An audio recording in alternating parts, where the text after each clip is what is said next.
Ladies and gentlemen, start your engines. I'm Furiosa!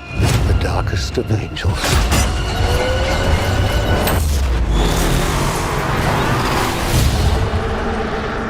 Hello, everyone, and welcome to the Fandango Big Ticket interview for Furiosa, a Mad Max Saga. I'm here today with our leads, Anya Taylor-Joy and Chris Hemsworth. Welcome. Thank you. I have to say this line from the trailer, I want to make sure I get it right. Do you have it in you to make it epic? I'm sorry I'm not doing Chris, it as well as you did it, Chris. That was perfect. Thank you, I appreciate it. But so I have to ask you, Anya, as our new Furiosa, how did you make it epic? How does this latest iteration really take it to a new level within the saga? Oh my goodness. I think it's because it's an odyssey. You really get to live in the wasteland. You get to see how it was created. And George always loves to one-up himself. And Chris, I know that you're a huge fan of this franchise. How do you think it differentiates itself? Besides the obvious, this is Furiosa, it's not Mad Max. Look, it was such a dream to be a part of this universe. I mean, especially as an Australian, having grown up watching Mad Max and George's films, and there's a familiarity to it. And I remember talking to George when we first started shooting, and he said, look, it's going to feel familiar to people, but you have to do something different. And I think there is would you say, almost a Shakespearean tone to this. There's more dialogue. It spans across a greater amount of time, I think 15 years, whereas the last film It's like a rock and roll, like opera, almost. Absolutely, yeah. Oh, I'm listening carefully. So this film takes place 15 years before, and according to this one, it spans across 15 years. I'm doing some math here. Let's just start where we start then. My math correct? Yeah, like I think we're doing probably right. But check myself. Well, I would ask you though, where do we find our Furiosa? Because I'm guessing we're going to see her through many different phases. But where are you taking her to in this one? Because I know you get the latitude of this is a completely different Furiosa. Yes, completely. I mean, I don't want to give too much away, but we do see where she comes from. You know, like we really begin with her in the green place. And I think if you're a fan of Fury Road, you know how important it is to her and how important it is to get back home. So you do see her be taken away from that. One of the things I studied reading up to this is the fact that you did the network speech as part of your audition process. Like, I'm mad as hell.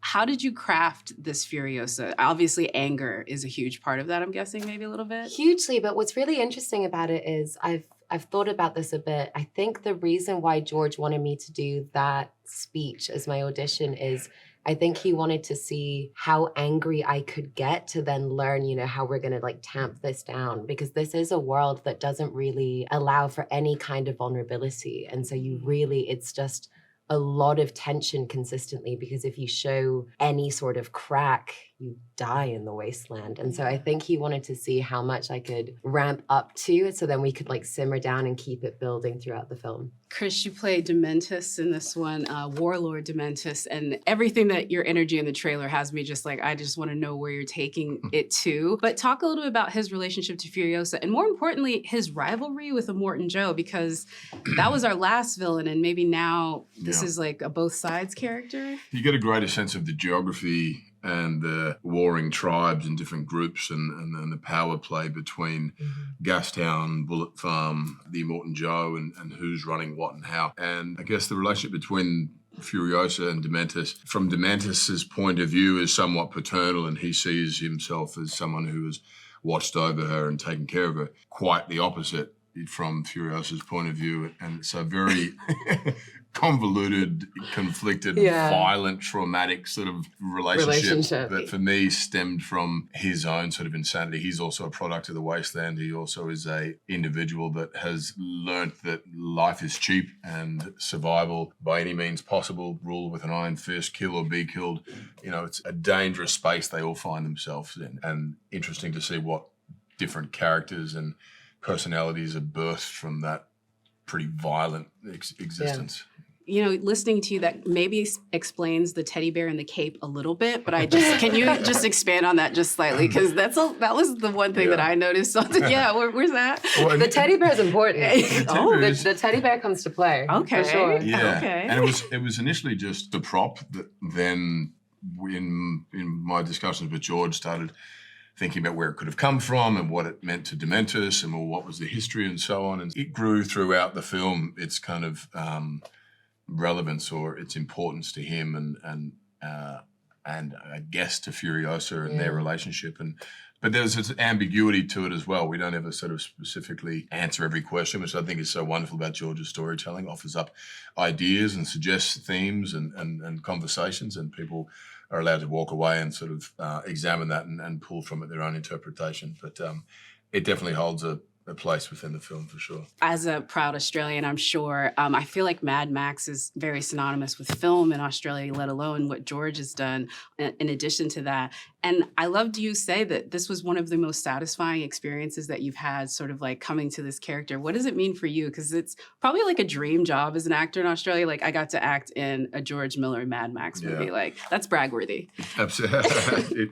I remember Angus Sampson came up to me, one of the actors in the film, and said, Chris, after my first day, how do you feel? I said, oh, yes, there's a lot going on, a lot of dialogue. He said, Chris, you're in a Mad Max movie. And I was like, oh my God, you're right. Yeah, wow. Yeah. And it was good to be reminded of that, because there was so much preparation, so much detail and discussion. You can sort of get caught up in that in the best way, but also nice to step back and go, wow, this is a dream come true. If I said to my younger self I was going to be in a Mad Max film, it would have been the biggest celebration ever. And so the satisfaction and the enjoyment came from the collaboration with Anya, with George, the entire cast, the crew. Many people that George has around him have been with him from the beginning. This is 45 years these films have spanned for. So I just loved every second of it. It was wonderful. I love that too. And I can't wait to watch, especially coming from someone that loved Fury Road probably as much as I did. Like, this is very high praise. It wouldn't be Mad Max if we didn't talk about the rides, if we didn't talk about the races. I mean, look what's right behind us. I know. So it's like the gears are there. Can you preview a little bit of what we can expect when you get behind the wheel, what these races are like, and how you had to prepare for it? Oh my goodness. So I don't have a license. I still don't have a license, which is crazy. The first thing that I learned how to do in a car was a Juicy Lift 1AC and donuts. Like, that was my first ever day of driving. I swear to God, I was like, wow, this is amazing, but I still can't get on the highway. Legally.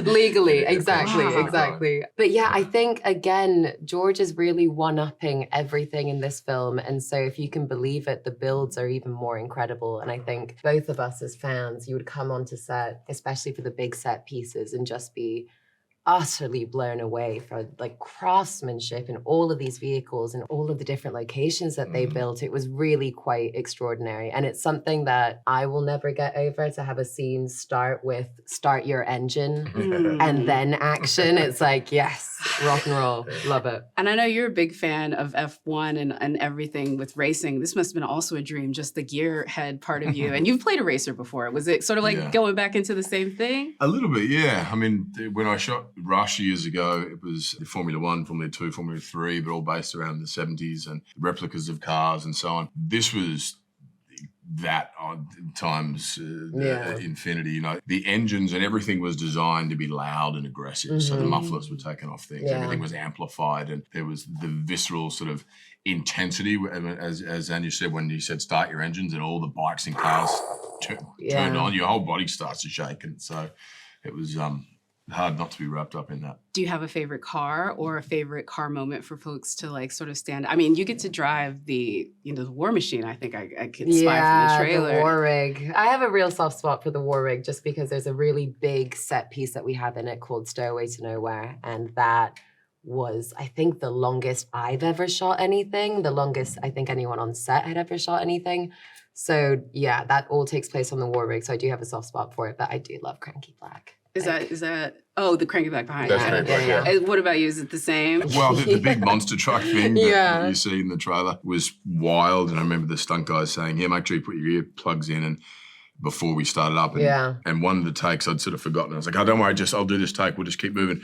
Started the engine, and my ear for the next 2 days was ringing just because of just the intensity of that thing. I had a really cool motorbike as well, which was a custom-made kind of one-off where they had a radial engine from an aeroplane in the engine for the motorbike. And this thing was a wild-looking machine. Not the funnest, comfortable thing to actually ride. But looked great. Looks awesome.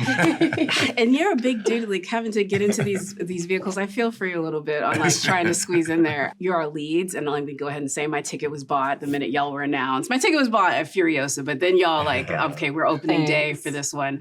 But the best part about Mad Max is it doesn't matter because like one of the most memorable characters from the last one was a basically nameless guy with a flaming guitar made out of a bedpan. That is like a huge part of Mad Max. Can you maybe preview us some of these maybe smaller characters that folks should be on the lookout for that are going to be that memorable in this edition? I'll start with you, Anya. There is a lot of crossover. Like you'll recognize people. And it was really exciting actually because we'd have people that were coming back from Fury Road, like the actual actors. And so it was exciting to get to be a part of that journey with them again and be like, wow, I'm back in the wasteland. I never anticipated doing this again. Yeah.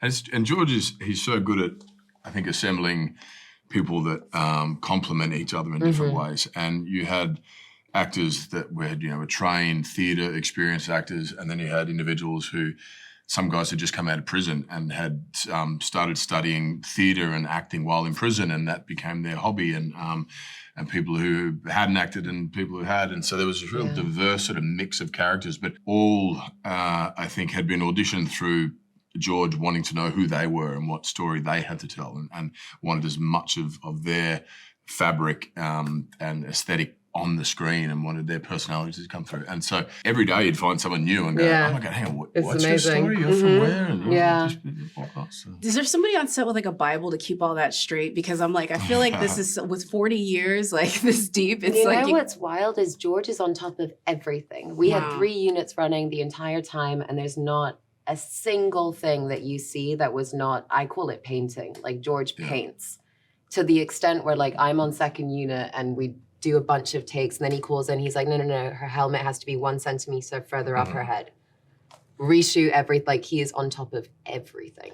Well, this brings me to my next question, which is the world that he builds. That's another thing that's so unique to every Mad Max movie is you feel like you're in it because everything feels so tangible and real. And I know that you have these storyboards, but also like when you walk on set. So talk about where y'all filmed this because y'all were out in the middle of nowhere, really kind of removed from it, but then you're building these epic sets out there. So talk about, what's it like walking on set in the world of Mad Max? Oh, it's unbelievable. I think like both of us were such fans coming into it. I just brought my film camera and I was taking pictures of everything. Yeah, absolutely. I do the same thing, and I've got a bunch of film canisters that I haven't developed because I didn't know which was which, and I didn't want to get them developed and then the film be out there in the world and whoever develops it. I have like photo shoots of the War Boys, like full on photo shoots where I was like, pose here, stand here, come on over here. Are we gonna get it on the gram? Like I know you're secretive and you probably don't want to post, but can we just get like a little photo? Maybe when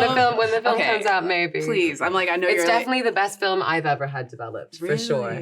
Well, the War Boys just transport you. I think that was like one of my favorite moments on set. It was coming on set, seeing all the War Boys and the actors that were doing them. They were so committed and they had bonded in this way. And so everyone was just like throwing up the amorphous like signal. And it was really, it does transport you. I mean, remember her. Remember her, baby. I dig it. Another thing that's also part of Mad Max is I love like last time with Max, he had a gardening hoe on his face and everything is practical and they really sort of change things over. Talk about the practical sets. I mean, of course you sit in them with the cars, but what other sort of like, this is not a world, again, y'all were literally in it. What was it? The found objects repurposed? What was the saying that George... Lost found objects repurposed. Basically, what you're saying, everything had to have come from somewhere else, and so the steering wheel might be made out of something entirely unique, and another piece of a wheel, another piece of an engine or something, or there's teeth in Cranky Black that I think you never see. Really? I've seen it because it's just like in the inside. Yeah, there's teeth in Cranky Black.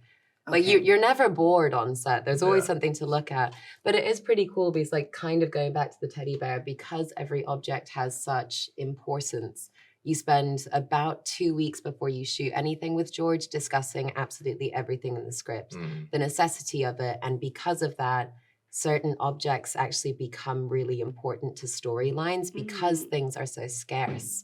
And so if one of us has a prop, it's something that kind of has to have an importance because we don't have very much else. Well, you mentioned the cape before that my character had was a parachute that was repurposed and positioned, but used as a sail or as a sort of cover in the sun or in the sandstorm, something to cover up his face and so on. It wasn't just for sort of looks, although that also was for him. But it does look cool. And looking cool and presenting himself as this kind of, warlord figure. I'm glad you brought up looks because, again, I think both of you look amazing today, but what you look like in the film, it's almost unrecognizable at various different points. Talk about the physical transformation because there's a lot that's going into both of your characters, even though this is supposed to be an apocalyptic version of today. So talk about that transformation and the transformation I think that happens throughout the film as events happen. Yeah. I was looking back at some footage the other day and I was like, damn, I was strong. Like, I am not like that anymore. And honestly, I trained for a year prior just for motorbikes, cars, and to be able to do these stunts every day. But then once we got on set, I almost didn't need to work out because the day was the workout. Hanging off the side of the war rig for hours on end, your arms get strong. And I didn't want to look like I went to Gold's Gym every day. That's not the vibe. She does not have access to that kind of protein. But it definitely did help. And I remember the first day going oh, I thought I was prepared. Okay, let's go. Let's do this. And by the end of the film, I felt I got some baby guns now. I can do this. Guns, for sure. This is nothing new for you, but the beard of it all, the there's a lot of I think hours for you. It was commitment. 3.5 hours in hair and makeup. We had a beard stuck on. We had prosthetic nose, there were contact lenses, sort of teeth, then the wig, and so on. And then because it spans across 15 years, there were different iterations of that and transformations as he aged and became sort of older and decrepit and so on. But it was fun. It's nice to completely kind of lose yourself or immerse yourself in for everything from the costume, the hair, the makeup, look in the mirror and not recognize yourself. It makes it a little bit easier to sort of forget who you are for a moment, Thank you both so very much. This was an incredible conversation. I want to remind all of you that you can pick up tickets for Furiosa, a Mad Max Saga today.